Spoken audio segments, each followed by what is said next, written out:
श्री स्वामी समर्थ सगळ्यांना. कसे आहात तुम्ही सगळेजण? मस्त आणि मजेत असाल. तर संध्याकाळचा व्हिडिओ शूट करता वेळेस मी जरा झोपली ती. म्हणजे संध्याकाळचा 4 वाजले असतील. 4 वाजता बाळ झोपले तर अजूनपर्यंत झोपले बघा. तर मी उठली. मला काम होतं, भांडे वगैरे घासायचीच होती आणि आज सर्व हे सामान काढून जरा वरचं पण जाळी वगैरे काढायचे होते मला. तोपर्यंत इकडं माझं जे कानातलं वगैरे होतं, ज्वेलरीचं सामान थोडं, ते म्हटलं नीट करून डबा वगैरे पुसून ठेवून देऊया. हे जे कानातले आहेत ना, ते मी ऑनलाईन मागवले. ते मस्त असे सोन्यासारखे दिसतात बघ, मस्त. 6 जोड काहीतरी 120 रुपयाचा सेट होता. 3 का 4 जोडी होते. मस्त कानातले होते एकदम. कलर वगैरे त्याचा लवकर गेला नाही. कधीच माझा गेल्या वर्षीचे मागवलेत मी. आणि ही एक नथ. जास्ती वगैरे सामान नाही माझ्याकडं, कारण मी जास्त कुठं फंक्शनमध्ये म्हणा, कुठं पण म्हणा मी जात नाही. त्याच्यामुळे एवढं काही माझ्याकडे सामान राहत नाही. कधीतरी गावाकडे गेल्यावर तरी एवढं सामान नव्हतं माझ्याकडं. मग नीट करता करता म्हणलं हा व्हिडिओ पण शूट करून दाखवावा. तर हे जोडवे होते मस्त मासोळ्याचे असं, आणि पैंजणी बाळाचे होते बघा. त्याने दिलेलं बारशाला वगैरे. तर एवढंच सामान होतं. आणि हे मी इथं प्राणी संग्रहालय आहे ना पुण्यात, तिथे कानातलं घेतलेले 100चे 5 जोड की काय एवढी होती मस्तपैकी. तर इकडे भरपूर महाग कानातले भेटतात दुकानात वगैरे घेतलं तर. तिथं मस्त मला 100 रुपयाचे 4 जोड भेटून गेले. तर हा डबा आवरून ठेवला मी सगळं. तर आता मला हे ना सर्व चांगलं ठेवायचं आहे. डोअरमध्ये सगळं पडून गेलं सामान, तसंच कंगवा टिकल्या वगैरे ते सगळं पडून गेलं. हे घाईनं घेतात कंगवा वगैरे आणि कुठं पण तिकडं ठेवतात, उचलून वगैरे ठेवत नाही. त्याच्यामुळं सगळं सामान इकडं तिकडं राहून जातं काय. तर ते डोअरमधलं सामान व्यवस्थित लावलं आणि ते पण पुसून घ्यायचं होतं. हे आमचे 10-10चे ठोकळे पाण्यासाठी ठेवून साठवलेले मी. आणि हे भांडी 2-3 घासायचे होते. कानातले वगैरे ते काढून ठेवले मी, बांगड्या वगैरे ते काढून ठेवलेले, झोपत्या वेळेस ते घालून घेतले.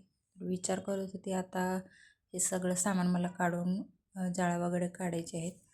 तर ते आता टेबल वगैरे आहे ना, तो इकडं घ्यायचा आहे, टी व्ही वगैरे. आणि ते मांडी वगैरे आहे ते इकडं खाली ठेवायचं आहे, देवारा वगैरे. तर हे सगळं हे तर आले नाहीत अजून, येतील ना मला ओरडतील. म्हणजे सामान वगैरे उचली केलं ना लगेच पोटात दुखतं, त्याच्यामुळे हे करू देत नाही मला.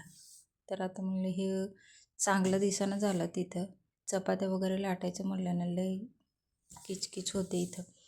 तर सगळं सामान अगोदर मला, तर पहिल्यांदा खूप विचार करता करता टेबल इकडं सरकवला, परत इथं ठेवून बघितलं, इथं पण ॲडजस्ट होत नव्हता.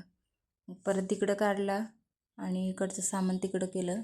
सर्व टेबल इकडं बेडच्या साईडला मला ठेवायचा होता. तोपर्यंत इकडं झाडून पुसून घेतलं मी, वरची जाळी वगैरे काढून घेतली. तोपर्यंत तर हे आलेच होते. मी बघूनच डोक्याला हात लावला, कारण एवढं सामान काढून ठेवलं तर मी. तोपर्यंत माझं पार्सल पण आलं होतं, मोबाईल स्टिक बघा. 145 की काय मस्त भेटलं आहे. ऑनलाईन मागवलेलं मी. पहिलं होतं ते मोठं होतं जरा, ते महाग होतं 200 किती. आणि ते जरा चांगली क्वालिटी होती आणि ते त्याच्यामुळं मग इकडं तिकडं मोबाईल ठेवण्यापेक्षा ना मग मोबाईल स्टिक म्हणलं मागवावं. पैसे तर नाही असंच, पण मागवलं तेवढं तरी. तर आता जेवणाच्या मागं लागली, ते सगळं आवरून टाकलं मी. चहा वगैरे यांनी घेतला. म्हणलं पटापट जेवण करून घेऊया. हे दोघं पण गेले ते बाहेर, त्याच्यामुळं मग सगळं आवरून घेतलं आधी. आणि आता बघा स्वयंपाकाला लागली. भाजी भात डाळ हे चपात्या सगळं जेवण करायला लागतं मला. तर उद्या लवकर झोपायचं पण आहे आम्हाला. जेवता जेवता आता 11 वाजतीलच, कारण खूप उशीर झाला आहे. सर्व क्लीन करता करता वरचं जाळ्या वगैरे काढता, परत खालचं लादी पुसायचं, कचरा काढायचं, सगळा भरपूर कचरा. आणि इथं खाली रूम आहे ना, त्याच्यामुळे धूळ वगैरे माती, इथं ग्राउंड आहे तिथं माती वगैरे भरपूर आहे. ती जाता येता भरपूर माती होऊन, त्याच्यामुळे दररोज ना पुसून डबे वगैरे घ्यायला लागतात, नाहीतर सगळी धूळ सगळं घाण होऊन जातं. वरचं वगैरे क्लीन करायला कधीतरी आठवड्यातून करावं लागतं, नाहीतर असंच पुसून वगैरे डबे वगैरे ते तर रोजचंच आहे माझं. कारण ते नाही केलं ना तर मग धूळ तशीच येऊन पडते. जर झाडू मारला की अजून त्या हांड्यावर वगैरे सगळीकडं धूळच धूळ. तर इथं खाली रूम असल्यामुळे आणि बाहेर पण जरा धूळ आहे ना, त्याच्यामुळे लगेच वाऱ्याने लगेच धूळ सगळी आतमध्ये येते. म्हणून एवढं सगळं मला बाहेरचं झाडावं लागतं. परत बाहेरचं खूप गेटपासून झाडावं लागतं दररोजचं. तर आता इकडं डाळ आणि भाजी टाकलं आहे. तोपर्यंत इकडं म्हटलं पीठ मळून घ्यावं. तहान लागली होती, पाणीसुद्धा पिलं नव्हतं एवढं क्लीन साफसफाई करून. भूक लागली होती आणि तहान तर भरपूर लागली होती. तर पीठ मळता मळता पाणी पण पित होते मी हळूहळू. तर आता चपात्या 4-5च करायच्या आहेत.